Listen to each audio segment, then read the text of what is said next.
Il y a des Camerounais de la diaspora qui m'appellent des amis depuis que cette saga au imbroglio ministère de sport et d'éducation physique et la Fédération camerounaise de football. Et on sait que cette crise touche la personne de Samuel Eto'o-Fils parce que les Eto'o-Bachers sont en train de faire leur travail et ça énerve beaucoup de personnes qui ont déjà bénéficié de la largesse de Samuel Eto'o-Fils. Quand il parle de la largesse, parfois juste le nom, les amis. Certains n'ont jamais rencontré Samuel Eto'o-Fils, mais certains ont déjà utilisé le nom de Samuel Eto'o-Fils pour s'en sortir dans la vie. J'ai les frères qui m'écrivent depuis Dubaï, United Arab Emirates. Beaucoup de personnes depuis Dubaï m'ont écrit. D'autres m'ont écrit de l'Italie, d'autres des États-Unis, bref, en Europe.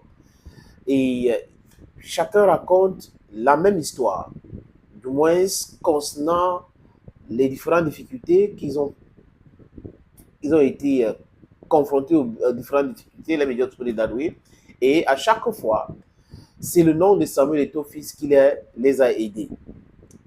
Celui que je vais vous faire écouter, ce n'est pas le footballeur, parce qu'il y a d'autres footballeurs qui m'ont envoyé les voices et j'évite de passer ces voices-là parce que vous savez qu'à l'heure actuelle, tout est possible. On peut écouter les voices de ces jeunes footballeurs et après on les crée des problèmes. Mais beaucoup envoient les voices pour dire comment Eto les a aidés à améliorer leur vie, les salaires parce qu'aujourd'hui on les respecte, on les paye et que tout ce qu'on est en train de faire là, c'est pour rentrer en arrière. Parce que certains présidents de clubs ne sont pas très contents de payer régulièrement les salaires. C'est comme certains employés, hein, les amis. Quand vous exigez votre salaire, ça crée un problème et on fait tout pour que vous quittez la société juste parce que vous créez des problèmes de salaire. Il y a des entreprises au Cameroun aujourd'hui, les amis, qui payent des gens 6 mois sur 12. D'autres payent 10 mois sur 12. Donc, chacun jongle comme ça. On paye un mois, après on saute un mois, 2 mois, on paye parfois. Donc, c'est généralement comme ça. Et ces gens-là n'aiment pas des gens qui essayent de revendiquer quelque chose. Donc, les footballeurs, désolé les amis, je ne vais pas envoyer vos voices sur les RS. Par contre, il y a un voice qui vient de l'Italie. C'est un Camerounais qui est en Italie aujourd'hui, qui a utilisé le nom de Samuel Eto'o-Fils pour s'en sortir. Il est allé en Italie par Lampedusa, donc il est passé par la Libye. Il a subi aussi de l'esclavage, de la torture, comme la femme, la dernière fois que je vous ai fait écouter, qui se trouve aujourd'hui en Angleterre mariée. Et là, ce témoignage est poignant, les amis. Il m'a dit que je peux publier cela. Donc, je vais publier son témoignage. C'est un Camerounais qui est du Nord Cameroun, et il a envoyé ce témoignage. Je vous suggère donc, les amis, de l'écouter. Oui, bonsoir, sénateur. Comment vous allez? J'espère que vous allez bien. Ok, comme je vous avais contacté là par rapport aux situations qui se passent au Cameroun, je me nomme Adoum Paul, je suis Camerounais, d'origine côté du Nord, de l'extrême Nord. Je vous dis ce qui m'est arrivé en aventure, ce qui m'a aidé, ce qui m'a sauvé en aventure. Je vous parle par rapport à Eto. Quand je vois le Camerounais, certains Camerounais lui menacent. Vraiment, si les Camerounais connaissent son importance, le Camerounais ne pouvait même pas l'insulter. Moi, je suis quitté au Cameroun en 2015. Je suis arrivé en Algérie. En Algérie, je suis parti en Libye même année. Et lorsque j'ai arrivé en Libye, le premier ville de la Libye, avec l'Algérie, Zintan, on arrive là-bas avec le gars guinéen, malien. J'étais seul Camerounais. Et lorsqu'on arrive là-bas, les Libyens, à l'époque, la guerre, ça chauffait. Hein, ça chauffait. Il y a les kidnappeurs, on kidnappe les gens en vrai. Et quand il nous a pris la maison, on nous a mis dedans. Quand les Arabes sont venus avec les armes, ils nous demandent que tu es quelle nationalité. Chacun donne sa nationalité. Et subitement, moi, je donne ma part, je suis Camerounais. Et la première chose qu'ils m'ont demandé si je connais Samuel Eto'o. J'ai dit oui. Est-ce que je connais Roger Mila? J'ai dit oui. Je vous jure au nom de Dieu, Même temps, on m'a enlevé, on m'a mis de côté. On me traitait comme un prince. Alors les autres, on les torturait, on les tapait. À cause de Eto'o. Alors que moi et Eto'o, on ne s'est jamais vu. Je n'ai jamais vu Eto'o comme ça face à face. C'est vrai, j'étais fan de lui. Bien même, je suis son fan. Et je l'aime beaucoup. Et lorsque je quitte Zawiya, on arrive à Tripoli, on nous kidnappe. Et même chose en prison, à cause de Eto'o, on ne souffrait pas en prison. Parce que quand on a dit qu'on est Camerounais, on est les frères de Eto'o, je vous jure, sénateur, on ne souffrait pas. Je suis quitté là-bas, je suis arrivé en 2016 à Sobrata. À Sobrata, je suis parti en prison. J'arrive en prison, on me demande, on était 8 Camerounais. On nous demande, vous êtes quelle nationalité? Camerounais. Ah, vous êtes les frères de Samuel Eto'o? On dit oui. Et vous, est-ce que vous connaissez Roger Mila? On dit oui. Je vous jure, sénateur, on a fait seulement une semaine en prison, on nous a libérés gratuit.